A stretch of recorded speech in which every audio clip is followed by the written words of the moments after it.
Devinez ce que je viens de recevoir par courrier. Ah non, attendez, je l'ai acheté en librairie celui-là. J'ai déjà parlé d'Anaïs Vachès dans la vidéo que j'ai faite de son court-métrage Petit Monstre et de la BD Petite Carte Secrète, mais je tiens quand même à vous rappeler qu'elle fait partie des personnes les plus adorables de French Nerd selon moi. Non, c'est vrai, à chaque fois que je la rencontrais, elle était d'une douceur, elle était vraiment trop pure, ce qui est complètement cohérent avec le fait qu'elle écrit des histoires absolument terrifiantes avec des enfants qui souffrent.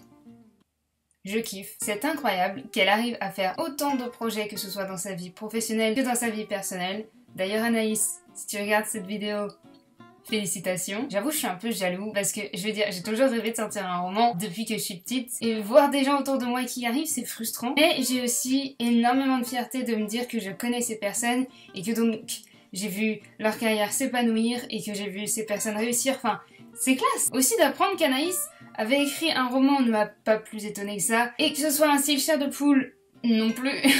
Donc comme je l'ai fait avec Troisième Droite et avec Les Yeux, je vais lire le premier chapitre, histoire de bien commencer la semaine, même pas peur. Est-ce que je me cosplay comme le personnage de la page de couverture? J'ai pas le casque. Ah mes deux soleils, François et Léo. Ça commence bien, ça commence bien. Attendez, je vais quand même mettre un truc à capuche. Ouh, sweet. De mon ancienne école de BTS, comme ça à l'école, du coup, ça correspond au délire, c'est logique. Attendez, je vais voir si mes sœurs, elles ont pas des casques. Ah voilà, je suis le personnage de la page de couverture. Je vais enlever mes lunettes, tu sais, genre... Dolime. Je vais mettre mes lunettes, sinon je vais pas pouvoir lire. Les élèves de... Je l'ai acheté, je sais même pas de quoi ça me parle. Jade entre... C'est Jade ou Jade?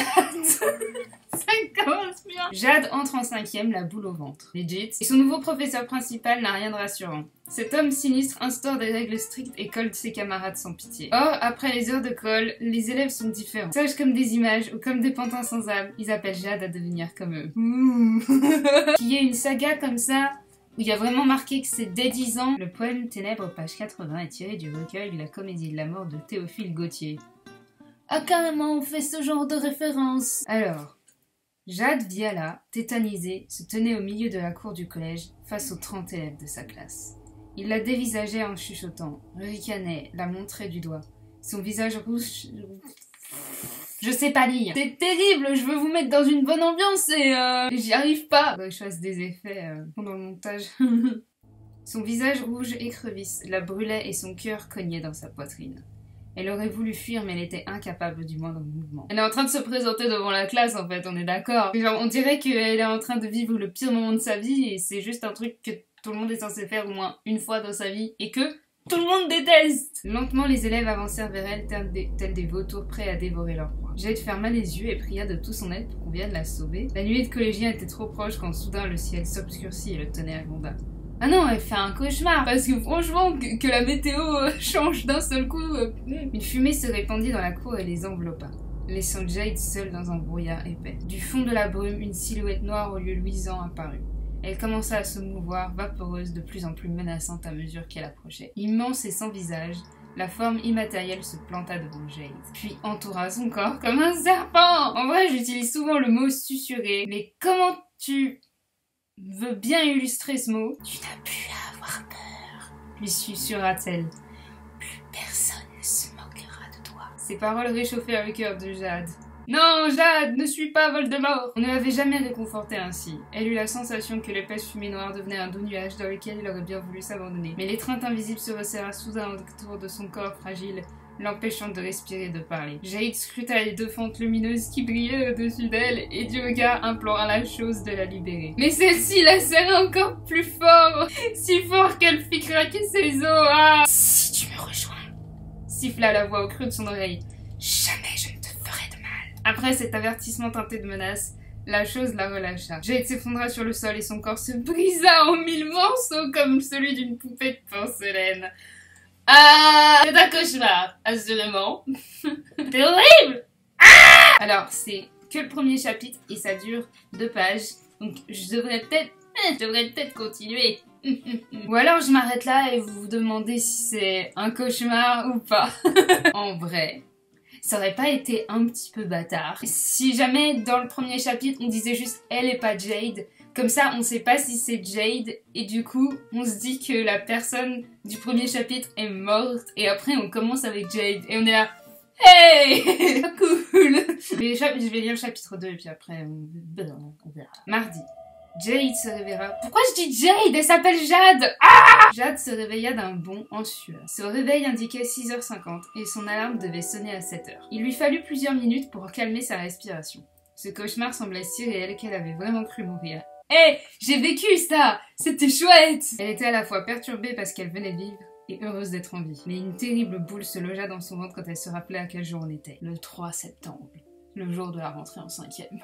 Jade, elle doit avoir à peu près le même âge que ma petite sœur, qui vient de rentrer aussi en 5e. Sa meilleure rentrée d'ailleurs, parce que c'est triste à dire, mais comme elle a raté plusieurs mois, elle a été inscrite au cours d'août, les 2 dernières semaines d'août, où en fait elle avait des cours au collège, avec pas beaucoup d'élèves. Et l'air de rien, en fait, le matin, t'avais des cours de français, de maths, etc., une remise à niveau un petit peu, et l'après-midi, t'avais des activités. Et ma sœur, elle a adoré ça. Le fait d'alterner entre des cours et des activités, et en plus, le fait qu'il n'y avait pas beaucoup d'élèves dans la classe, et ben ça lui a vraiment permis de s'intéresser aux cours et de s'intéresser à ce qu'elle faisait. Et vraiment, elle adorait aller à l'école.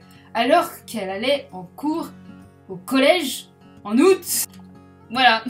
Et puis, dans sa classe, elle a retrouvé tous ses amis et... l'air de rien, c'est important, la communication, la socialisation, peu importe que ce soit au travail, à l'école ou chez toi, c'est ultra important. Et bah oui, évidemment que les enfants ils veulent être dans des classes où ils ont des amis, enfin c'est logique. Donc bon, elle a plutôt bien vécu sa rentrée de 5e. Beaucoup mieux que Jade apparemment.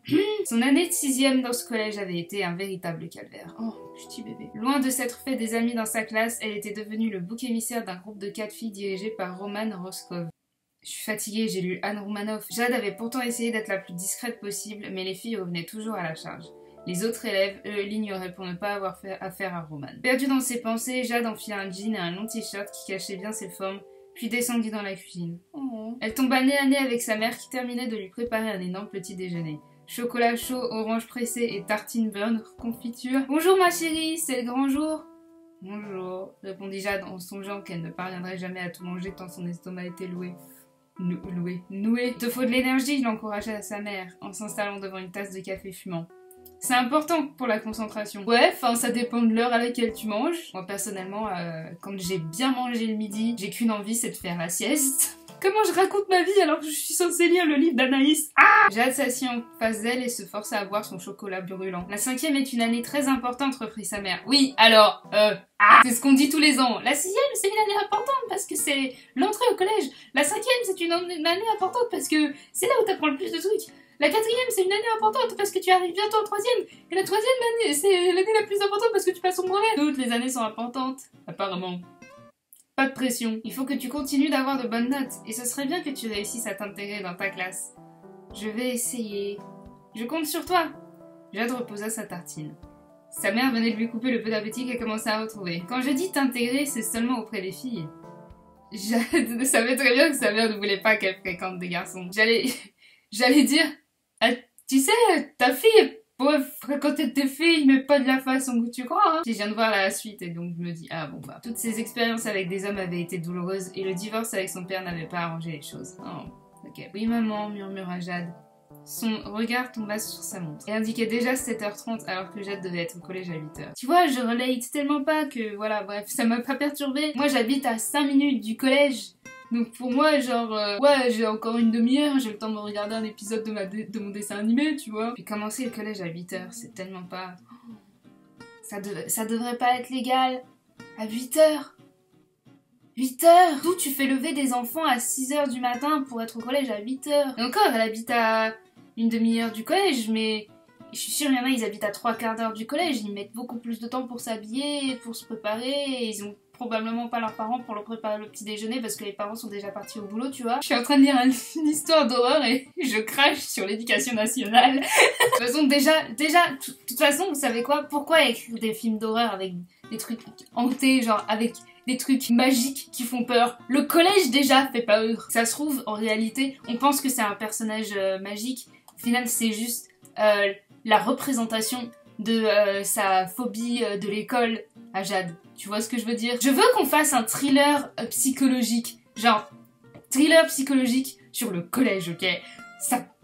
Ok? Je dois y aller, je vais être en retard. Mais tu n'as rien mangé, s'exclama sa mère. Attends une minute. En 2 temps 3 mouvements, elle emballa les tartines et versa le jus d'orange dans une bouteille, puis fourra le tout dans le sac à dos de Jade pendant que celle-ci enfilait son manteau. Tu as bien toutes tes fournitures? J'ai tout. Parfait, bonne journée ma chérie, et prends bien ton petit déjeuner, insista sa mère depuis le seuil. Oui maman, lança Jade en fuyant sa maison. Quand elle arriva devant le collège, elle eut un haut-le-cœur en revoyant cet établissement gris terne, aux petites fenêtres étroites qui ressemblaient à une prison. S'insinuant dans la marée d'élèves, elle entra dans l'enceinte du bâtiment. Une fois dans la cour, elle s'assit sur un banc et fit mine de chercher quelque chose dans son sac, tout en jetant des petits coups d'œil autour d'elle. Tout le monde semblait heureux de se retrouver après les vacances. De nombreux groupes se formaient dont émanaient des rires joyeux et des cris stridents. La principale, Madame Lepec... Pourquoi non? Ce nom me dit quelque chose. La principale, Madame Lepec, fit son entrée dans la cour et demanda aux collégiens de se rassembler. Dans ce petit établissement, il n'y avait que 2 classes par année scolaire. What? Wow! 2 classes par année scolaire! Mais c'est rien, c'est chaud patate! C'est vraiment un petit établissement, c'est vraiment dans une petite campagne. Moi, dans ma bourgade, on est au moins 5 ou 6. Les élèves qui avaient été en 6e avec Jade furent presque tous appelés en 5e A, y compris Romane et ses 3 copines. Le nom de famille de Jade commençant par un V, elle allait être appelée parmi les derniers de la liste. Elle attendit son tour face aux 60 élèves de 5e. Ouais, donc 30 élèves par classe, quoi. Son maigre espoir de faire partie de la 5e B s'envola à l'instant où la principale prononça son nom. Jade Viala, 5e A. Génial! Elle rejoignit le clan des élèves qu'elle connaissait si bien, et croisa les regards moqueurs de la bande de Romane. On aurait dit des clones, tout habillés, coiffés et maquillés de la même façon. Mais Romane était la plus grande, la plus mince et la plus sophistiquée. J'ai des flashbacks, c'est terrible. Jade l'entendit dire suffisamment fort pour que ça arrive à ses oreilles. Regardez les filles, mademoiselle Lintello est encore dans notre classe cette année. Ben oui, bitch, il faut bien que quelqu'un remonte le niveau.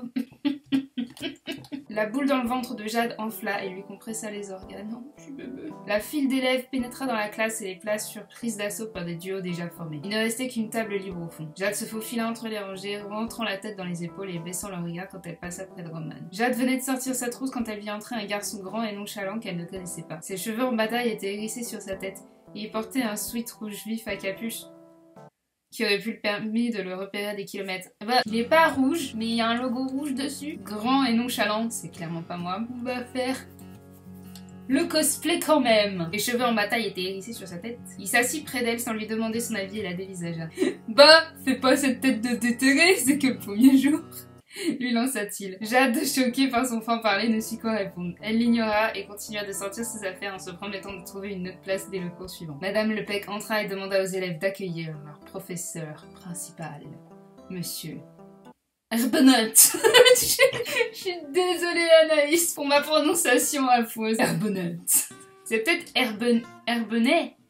Herbonnet? C'est terrible. Herbonnet. Bah je vais arrêter là. Parce que je divague. Et donc du coup je me dis que je devrais peut-être le lire un peu plus sérieusement pour bien me plonger dans l'histoire. Et puis peut-être que je ferai une review après l'avoir fini. Alors je l'ai lu en moins d'une semaine. Je pense qu'il n'y a pas plus frustrant que d'écrire une histoire, de créer des personnages, de créer un univers. Vraiment de taper sur l'ordinateur, de mettre plusieurs mois pour l'écrire et les gens les lisent très rapidement, en une semaine voire moins. Mais ça peut être aussi assez bien parce que ça veut dire que les gens ont été complètement plongés dans l'histoire et n'ont pas pu s'arrêter de lire jusqu'à la fin. Ça a été le cas pour moi. Je voulais vraiment le lire petit à petit, je voulais vraiment, mais j'ai pas pu. En plus, au bout d'un moment, je me suis dit oh, mais je connais Anaïs, si ça se trouve, ça va se finir hyper mal. Alors je vous spoile pas parce que bah c'est pas cool. Mais en tout cas, j'ai eu de très très bonnes surprises, notamment par rapport à comment l'ennemi est arrivé. J'aime beaucoup l'origine story de l'ennemi.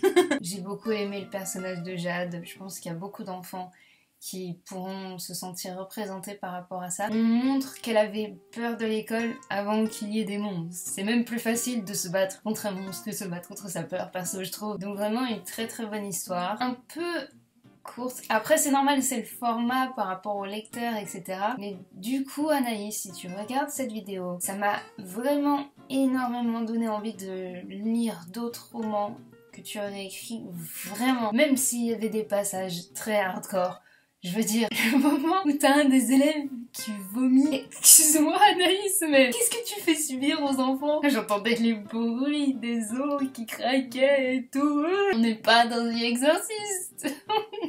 On est dans un champ de poule. Calme-toi Anaïs. C'est un très très bon roman. Et je vais essayer de le faire lire à ma plus petite sœur. Elle n'est pas pour l'instant une très très grosse lectrice, mais peut-être que s'il y a ce genre d'histoire, tu vois, un peu plus mûr, un petit peu plus d'aventure, et tout en étant avec des personnages qui sont proches d'elle, ça pourrait réveiller quelque chose en elle. Donc voilà, pour toutes ces raisons, je suis très contente de cette lecture et j'ai vraiment hâte de voir ce que tu peux encore nous proposer, Anaïs.